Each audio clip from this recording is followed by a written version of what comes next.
Hi, I'm Elke. Welcome to an introduction to the world of dog photography and the life of a pet photographer.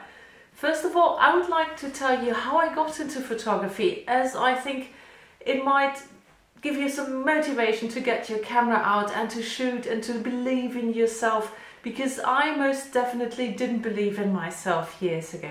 I thought that I lacked talent in photography. I only ever got my camera out once in a while, and so I kept forgetting information I had previously learned because the time in between the sessions was far too long. For me, the road to better pictures started with a one picture a day project 11 years ago. I began this project as a diary for my husband, who had had a brain hemorrhage and lost his short-term memory.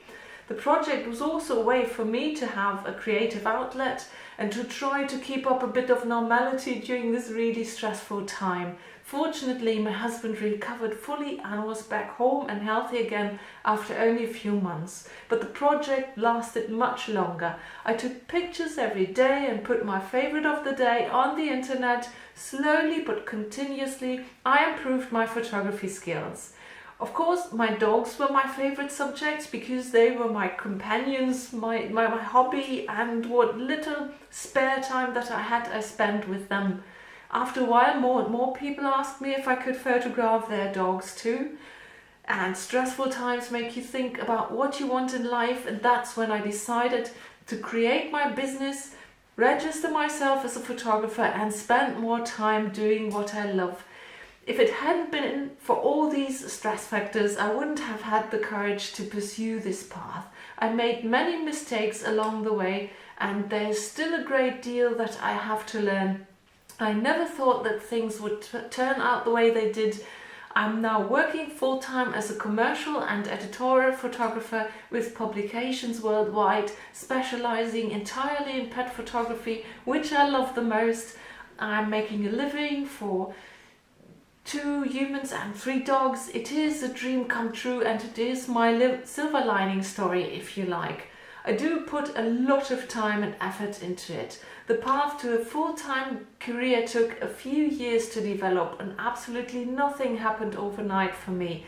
I had to overcome lots of challenges. I had to go out there, show my pictures, meet people, promote myself, which was not easy for an introvert like me. But slowly and continuously, I was able to grow my business. So why am I telling you this? Because I think talent is widely overrated. What I believe in are patience and perseverance. Go out there and take pictures regularly. Repeat yourself over and over again. Find a subject that you really love and enjoy spending time with. In dog photography, you've got a model you don't have to pay, and you can take nearly everywhere. That's a great advantage to many other subjects. That said, here are my 3 dogs and favorite models. Their names are Noodles, Scout and Yoli. They are 3 Spanish rescue mutts and very, very different in character. They teach me a lot. They also taught me to adapt my approaches to the individual character. Every dog is different, and how you handle your model is the most important part of dog photography. Knowing how to dial in the settings of your camera is the absolute basics, in my opinion. So let's start by talking about how I motivate dogs and try to capture their personality. Dogs already differ due to the purpose they were being bred for initially. A herding dog might find playing ball totally useless, while a terrier might prefer some physical activity at first in order to relax and to get over an initial shyness and to show his true terrier personality. Meet as many different dogs as possible and study their behavior. You don't have to have a qualification as a canine behavioral expert, but the more time you spend with dogs and the more dogs you meet, the better your dog pictures will become. Ask friends, your local training center. Take pictures of dogs looking for homes. There are lots of opportunities to practice. Make sure the sessions are short and fun for you and your dog. Think of it as bonding time and entertainment for the both of you. Be patient always. That's the only rule that should never be broken. Make sure there are no other distractions. If you try to photograph your dog in a busy park, you will have a hard time getting his attention. Of course, more experienced models will master this too, but if you and your model are only just starting out, make sure you pay attention to the capabilities of your model. Know your camera inside and out and have everything ready to go. Don't bore the dog by fiddling with your camera. Reward frequently. If your dog feels very intimidated, start by just rewarding him whilst he acclimatizes to the sound and presence of the camera and the click of the shutter. Find out what your dog likes the best. Some might do anything for treats, others love to release energy with a play or by running. If you don't know your model yet, don't cuddle him if he doesn't invite you to. You might be nervous when first meeting you, especially in the studio.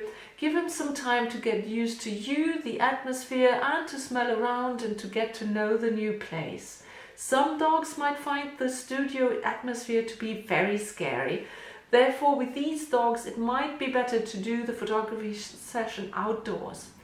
Don't take nervous dogs out for a session in the city. Look for a quiet and calm place. If your dog doesn't follow any commands yet, go for a dynamic shoot instead of a posed one. Of course, in this case, an enclosed area as well as an assistant to direct the action can be very helpful. My sessions don't last longer than 60 to 70 or 80 minutes. I always shoot the portraits at the beginning of the session because later on the dog might not be able to concentrate anymore and look tired.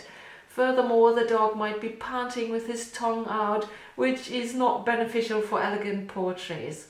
Take frequent breaks. Some dogs tire easily, especially when they are very excited, sick or old.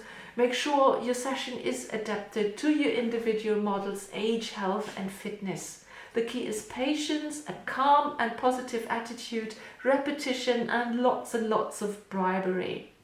Use whatever motivates your dog the most. Toys, a play, treats. Use noises to get an alert, focused look, maybe even with a surprised head tilt and with eye contact with the camera and the ears up.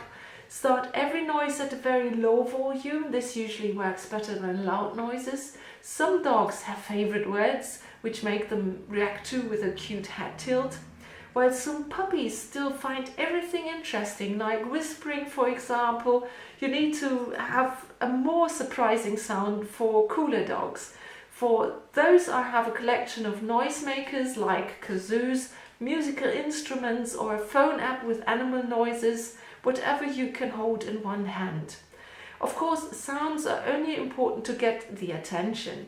Keeping the dog engaged and motivated for the duration of the session requires more. I usually prefer using treats over toys because most dogs love treats, while some might be overly excited when seeing a ball and others might find toys not interesting at all. Make sure you make an effort of finding out what really is it that your individual model prefers and what motivation might get the best results. Start with low priority treats if you don't know the dog yet. A treat obsessed Labrador or Beagle might be all over you trying to get through the cheese. Use ordinary kibble first and only get the very yummy stuff out when the session lacks a bit of motivation on your model's side. Use treats not only to reward but also to provoke facial expression. Throw treats to get snapshots with a funny face. Silly tongue shots can be provoked by letting the dog lick something out of the cup.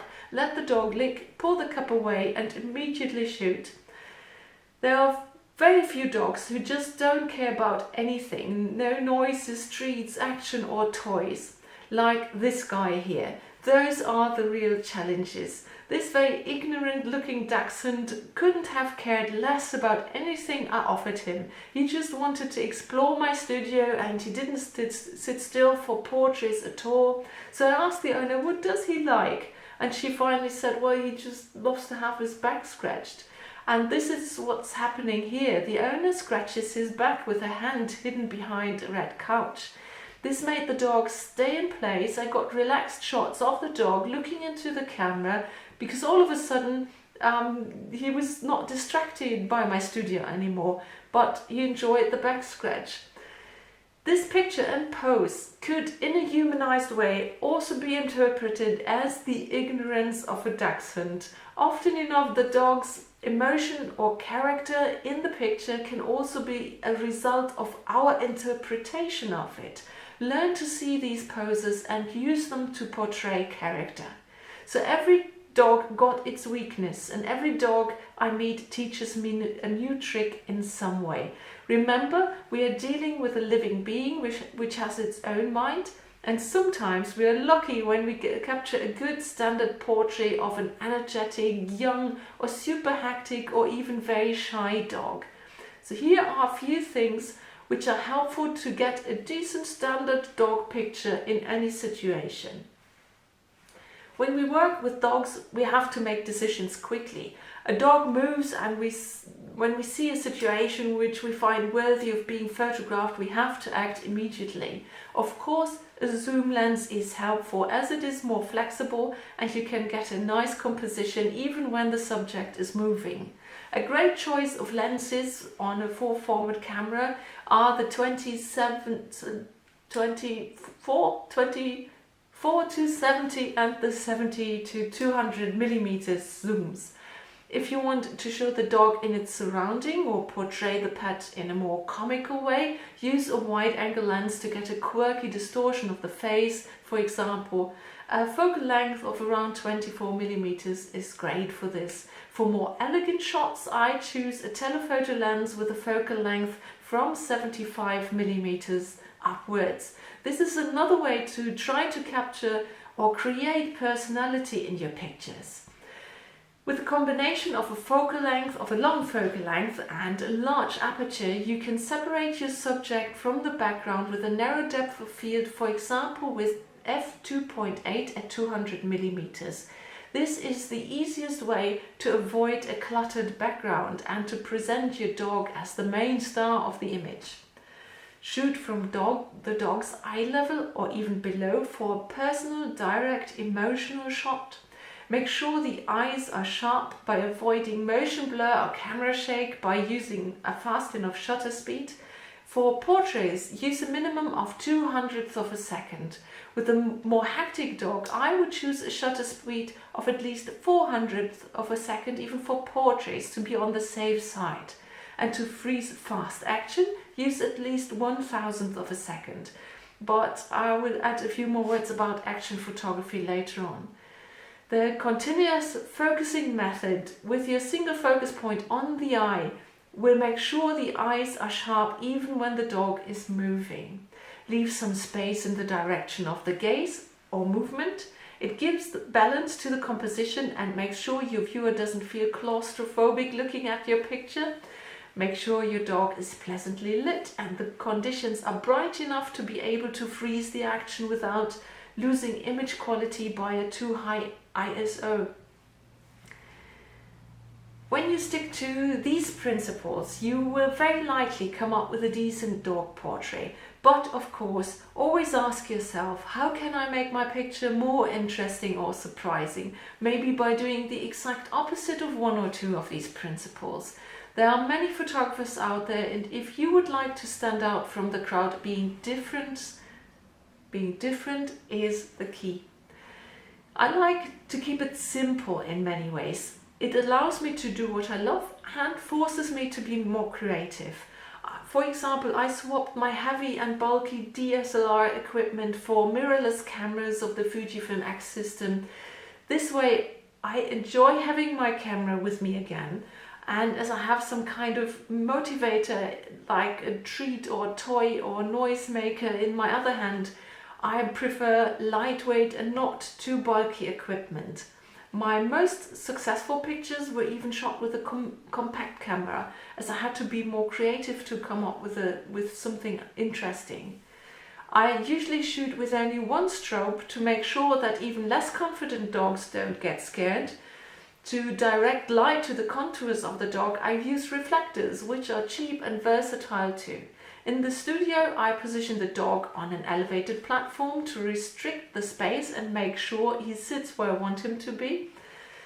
To teach yourself composition, leave the zoom at home and use a prime lens for a while. I used to be very lazy when it came to composition. I just snapped away and later on cropped the image. By shooting entirely with prime lenses for a while, I started to think more about composition routinely, even in these sometimes hectic situations with our dog.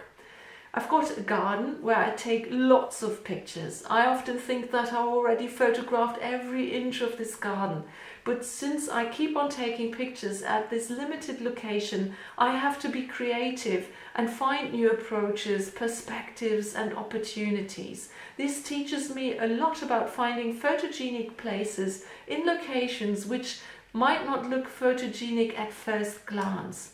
Sure, beautiful landscape can make great setting, but why not go up there to your local supermarket and shoot some shots on the parking lot by finding an interesting angle, point of view, light, colors, shapes, textures and so on to create your very unique picture. Okay, a few words about action photography. Action shots are fun. Every dog owner wants action shots because that's usually something they have never had of their dog before.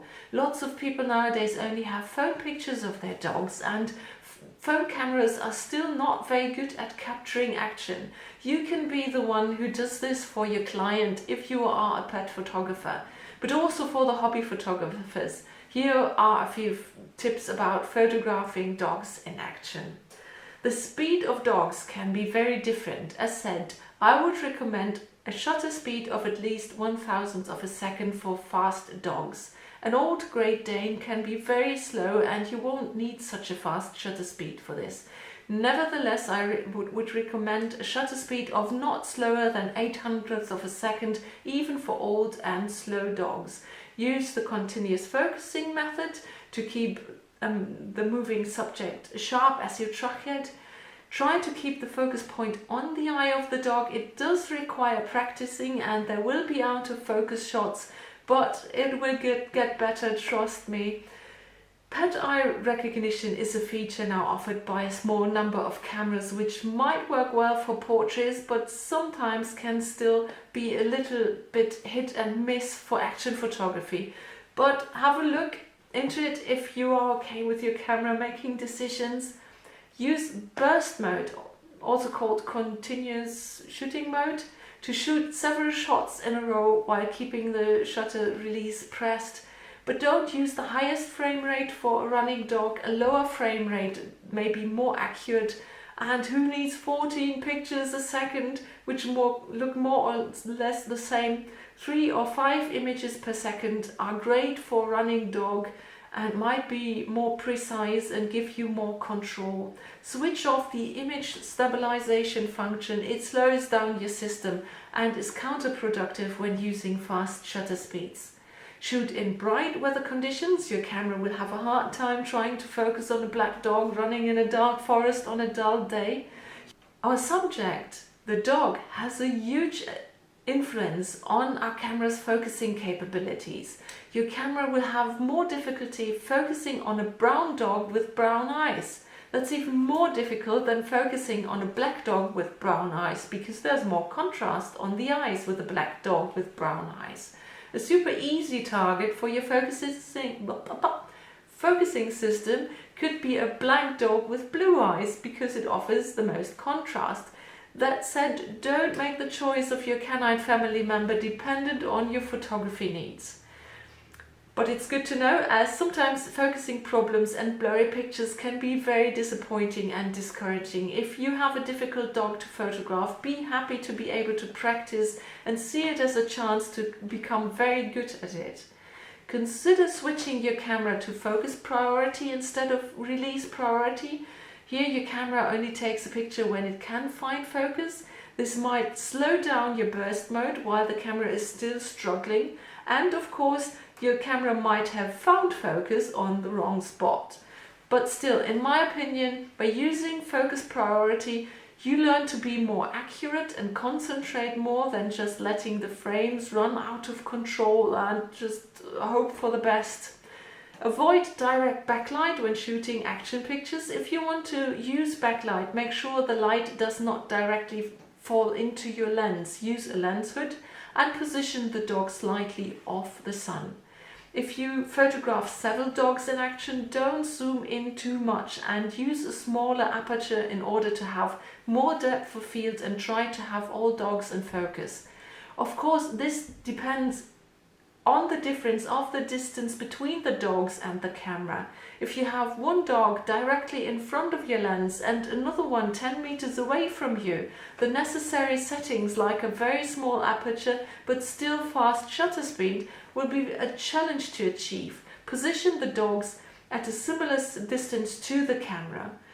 To try to make action pictures more predictable, I have a few tricks. For example, I have a look if there are any spots where the dog will probably show a lovely jump instead of a run.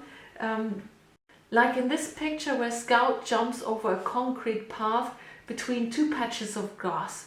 Scout avoids stepping on concrete when running in our garden, therefore I know that she will show a nice jump at this spot when calling her. When you want the dog to jump over a hurdle, make sure your assistant or you jump over that hurdle first. Don't walk around it. Dogs can be lazy and they imitate.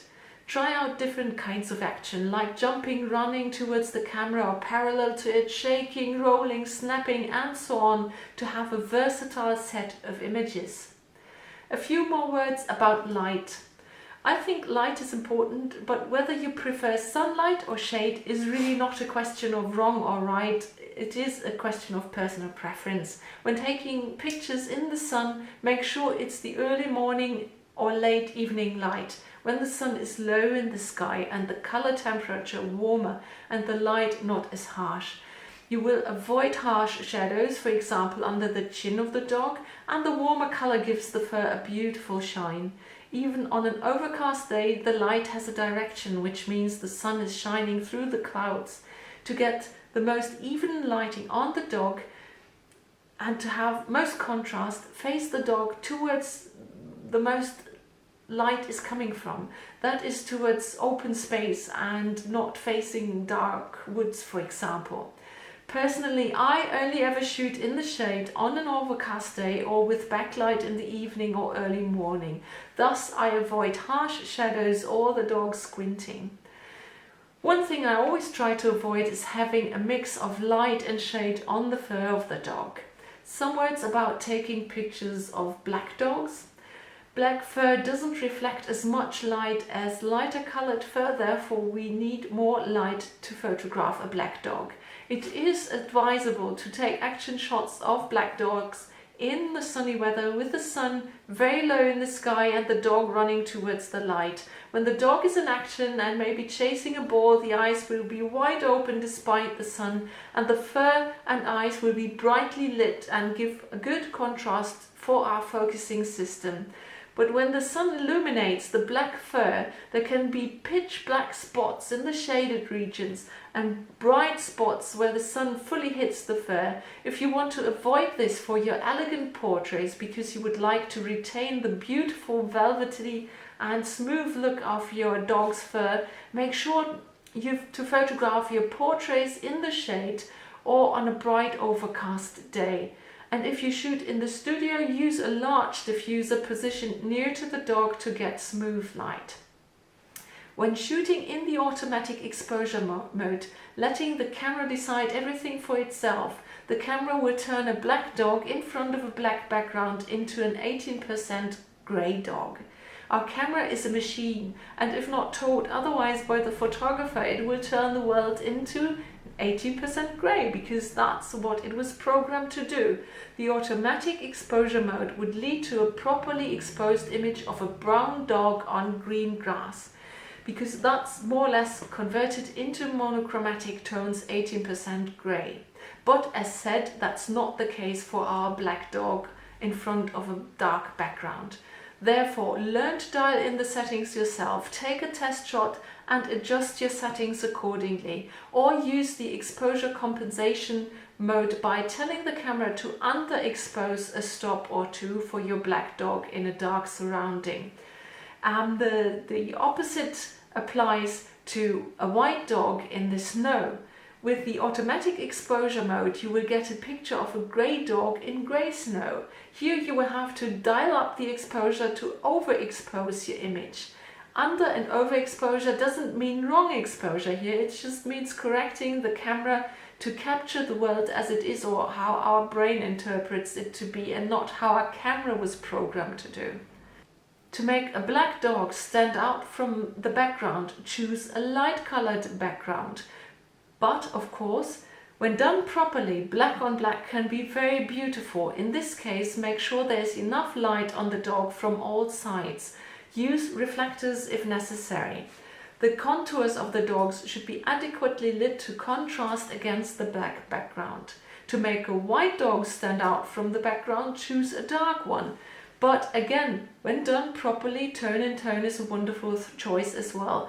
Very few dogs are actually bright white. By choosing a bright white background, your whitish dog can already stand out, or choose a slightly darker than white background.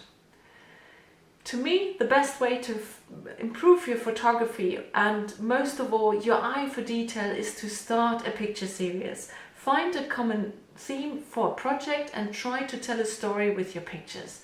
Take the same kind of pictures with the same subject matter, topic and style over and over again, just with different dogs at different locations, whatever makes sense and whatever makes your project meaningful in a way. The opportunities are endless. You will improve by repetition and continuity. Compare your newest pictures to the ones you already shot. Maybe you will realize that it doesn't fit. Ask yourself why it doesn't fit, and if you find an answer, you've learned a lot again, how to see and how to find your style. And if you can exchange an older picture against a better new one, you will be encouraged by directly seeing your improvement. The world loves picture series. They get featured on the internet, or sometimes even books, magazines and newspapers. You all probably know photography projects which were featured, like the dogs diving into the water by the photographer Seth Castile, or a series called Find Momo by a Canadian photographer Andrew Knapp, in which he hides his dog in the scenery, which is the complete opposite of separating your dog from the background by an aerodopter field. Or dogs resembling their owners, wet dogs, dogs left alone in the car, dogs dressed in vintage clothes, dogs licking peanut butter, and so on. Sometimes, of course, it looks like everything has been done before, but that's not true. The opportunities are, again, endless. You just have to start and experiment. And finally, if you're stuck and you lost your motivation to get your camera out, try to give your art a purpose. Consider offering your services for rescue organizations and take pictures of pets looking for homes. That way you are able to gather experience and meet lots of different dogs. Lots of them might be challenging to photograph. That's the best way for you to learn, and the rescue organization might get some publicity for their animals by your pictures. I traveled to Morocco to take pictures of the stray dogs and the work of of dog rescues in and around Agadir to promote their neuter and release program. This is a very different approach to photography than the one I'm usually known for. But as I enjoy photography in its many different ways, I'm very happy to be able to once in a while get out of the studio and out of my daily routines. Here I can't get my squeakers or kazoos or cheese out. I have to document what is presented to me. There are lots and lots of causes out there worth supporting, and it is a win-win situation. Alright, this was my short introduction to the world of dog photography. I hope you got some information and inspiration, and thank you for listening.